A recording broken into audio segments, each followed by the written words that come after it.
నమస్తే నేటి తెలంగాణ న్యూస్ కి స్వాగతం. రంగారెడ్డి పీసీ ఘోష్ కమిషన్ నివేదికపై హైకోర్టు ఇచ్చిన స్టేను స్వాగతిస్తూ మహేశ్వరం ఎమ్మెల్యే క్యాంపు కార్యాలయంలో మీడియా సమావేశం నిర్వహించిన మాజీ మంత్రి మహేశ్వరం ఎమ్మెల్యే సబితా ఇంద్రారెడ్డి ఈ సందర్భంగా మాట్లాడుతూ హైకోర్టు తీర్పు కాంగ్రెస్ పార్టీ రాజకీయ కుట్రలకు గట్టి చెంపపెట్టుగా నిలిచిందన్నారు. ఘోష్ కమిటీ నివేదిక ఆధారంగా ఎలాంటి చర్యలు తీసుకోవద్దని హైకోర్టు ధర్మాసనం స్పష్టం చేయడం ద్వారా రాజకీయ కక్ష సాధింపుల కోసం వ్యవస్థలను దుర్వినియోగం చేస్తున్న తీరును ఈ తీర్పు ఎండగట్టిందని పేర్కొన్నారు. భారత రాజ్యాంగానికి చట్టాలకు విరుద్ధంగా ఎవరైనా వ్యవహరిస్తే గౌరవ న్యాయస్థానాలు కఠినంగా స్పందిస్తాయని మరోసారి నిరూపితమైందన్నారు. రాష్ట్ర ప్రభుత్వం వెంటనే రాజకీయ కుట్రలను పక్కన పెట్టి రైతుల సమస్యలపై దృష్టి పెట్టాలని సూచించారు. 2.5 ఏళ్లుగా కల్పతరువు లాంటి కాళేశ్వరం ప్రాజెక్టును నిర్లక్ష్యం చేస్తున్నారని ఆరోపించారు. ముఖ్యమంత్రి రేవంత్ రెడ్డి రైతులకు క్షమాపణలు చెప్పాలని డిమాండ్ చేశారు. మేడిగడ్డ బ్యారేజ్లో దెబ్బతిన్న 2 పిల్లర్లను వెంటనే మరమ్మతు చేసి లక్షలాది మంది రైతులకు సాగునీరు అందించాలని కోరారు. 2 నెలల్లోనే మరమ్మతులు చేయవచ్చని చెప్పిన కాంగ్రెస్ ప్రభుత్వం గత 2 సంవత్సరాలుగా ఎందుకు నిర్లక్ష్యం వహించిందని ఆమె ప్రశ్నించారు. గోదావరి జలాలను ఇతర రాష్ట్రాలకు మళ్లిస్తూ తెలంగాణ వ్యవసాయాన్ని సంక్షోభంలోకి నెట్టే ప్రయత్నాలు కొనసాగితే రైతుల నుంచి తీవ్ర ప్రతిఘటన తప్పదని హెచ్చరించారు. ప్రాజెక్టుల నిర్వహణలో నిర్లక్ష్యం కారణంగా రైతులకు నీటి సమస్యలు తీవ్రంగా ఉన్నాయని, ఈ నేపథ్యంలో బీఆర్ఎస్ పార్టీ రైతుల పక్షాన పోరాటాన్ని కొనసాగిస్తోందని స్పష్టం చేశారు. మాజీ ముఖ్యమంత్రి కల్వకుంట్ల చంద్రశేఖరరావు హయాంలో రైతులకు 24 గంటలు విద్యుత్ సరఫరా అందించగా ప్రస్తుత ప్రభుత్వం గంటల తరబడి పవర్ కట్స్ విధిస్తూ రైతులను ఇబ్బందులకు గురిచేస్తోందని విమర్శించారు. అలాగే తాగునీరు, సాగునీటి సమస్యను పరిష్కరించడంలో ప్రభుత్వం పూర్తిగా విఫలమైందని, ప్రజలు తీవ్ర ఇబ్బందులు ఎదుర్కొంటున్నారని పేర్కొన్నారు.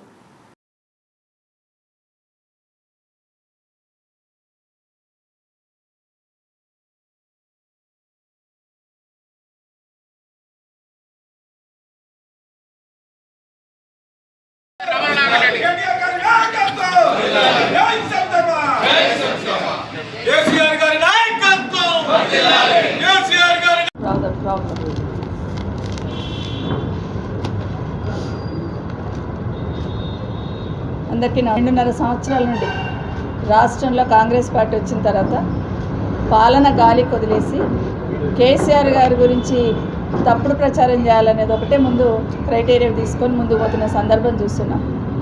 నిన్న హైకోర్టులో కాళేశ్వరం పైన కేసీఆర్ గారిని, హరీష్ రావు గారిని ఏదైతే ఘోష్ కమిషన్ రిపోర్ట్లో వారి పేరు పెట్టారో అది తప్పు అని తీర్పిచ్చిన హైకోర్టుకి ప్రత్యేకంగా న్యాయస్థానానికి ధన్యవాదాలు తెలియజేస్తా ఉన్నాను. సమాజంలో ప్రభుత్వాలు గుడ్డి వ్యవహరిస్తూ అధికారం ఉందని అహంకారంతో వ్యవహరిస్తున్న వాళ్ళకి ఈ తీర్పు ఒక చెంపపెట్టలాగా. కేసీఆర్ గారు చేసిన పని, కేసీఆర్ గారు ఏ తప్పు చేయలేదని న్యాయస్థానం విశ్వసించిందనే నమ్మకం మాకు అందరికీ కలిగింది. తెలంగాణ ప్రజలందరికీ కూడా ఎప్పుడో కలిగింది. కక్షపూరితంగా కేసులు పెడుతున్నారనే ఆలోచన వచ్చింది తప్పిస్తే కేసీఆర్ గారు తప్పు చేశారని తెలంగాణ సమాజం నమ్మలేదు. ఎన్ని డ్రామాలు ఆడినా, ఎన్ని మాటలు మాట్లాడినా, మైక్ పట్టుకొని ఎంత అరిసినా కూడా కేసీఆర్ గారు తప్పు చెయ్యరు, కేసీఆర్ గారు తెలంగాణ ప్రజల కోసం ఆరాట పడతారనేది స్పష్టంగా ఇప్పటికే ప్రజలందరికీ తెలుసు. కానీ నిన్న న్యాయస్థానంలో స్టే ఇవ్వడం అనేది హర్షించదగ్గ అంశం. వారికి ప్రత్యేకంగా ధన్యవాదాలు. ఏదైనా రాజ్యాంగానికి వ్యతిరేకంగా కానీ చట్టానికి వ్యతిరేకంగా పనిచేస్తే మేము సహించము అని నిన్న కోర్టు తీర్పు ఉంది. న్యాయస్థానాల సహించవు అనేది స్పష్టంగా ఇండికేషన్ ఇచ్చున్నారు.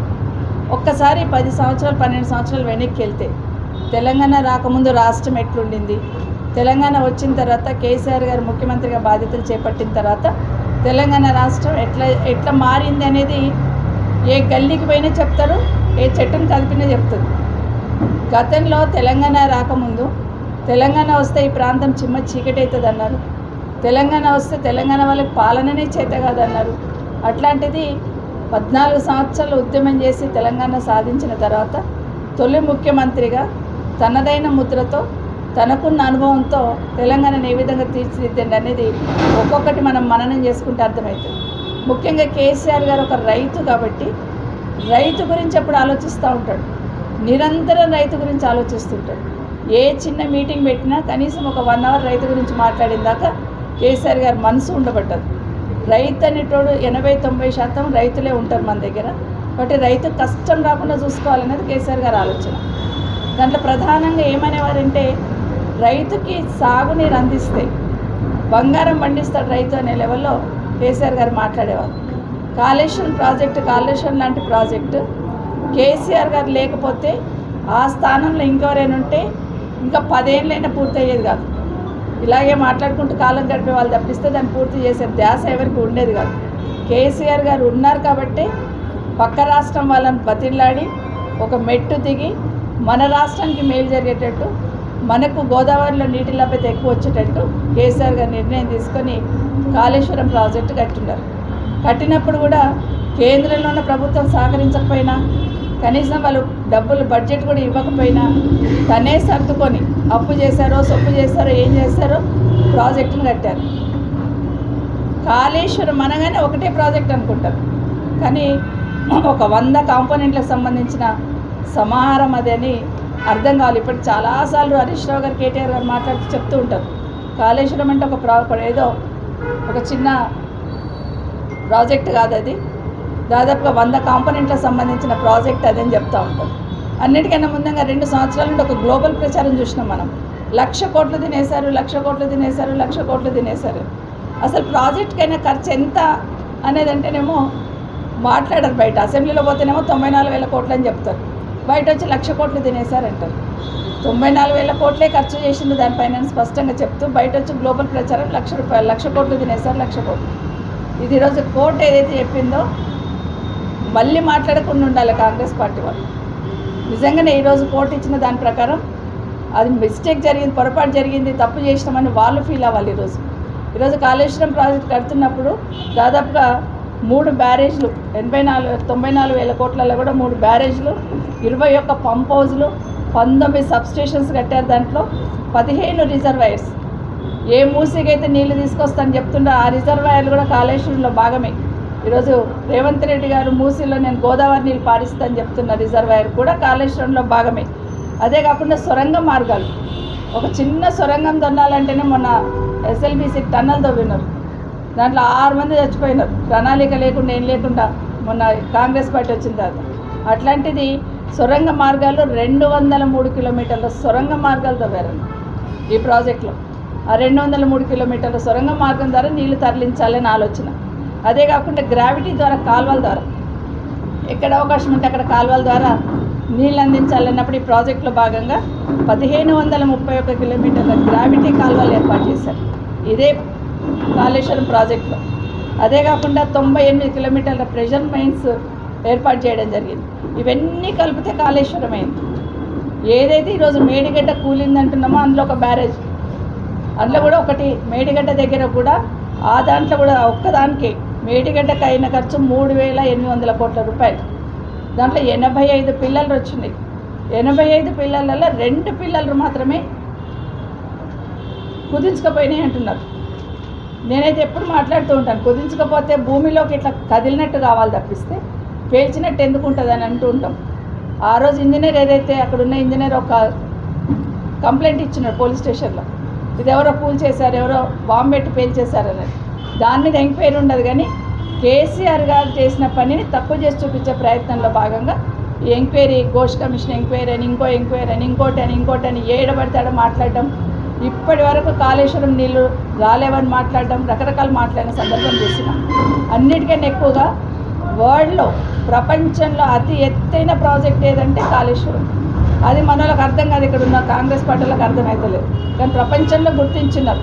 ప్రపంచంలో అతి ఎత్తైన లిఫ్ట్ ఇరిగేషన్ ఏదంటే తెలంగాణలో, ఇండియాలో తెలంగాణలో ఉందని చెప్పి ఇప్పటికే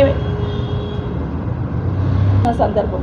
దాదాపు 82 కిలోమీటర్ల కింది నుండి 618 కిలోమీటర్ల ఎత్తుకు లిఫ్ట్ చేశారు వాటర్ని.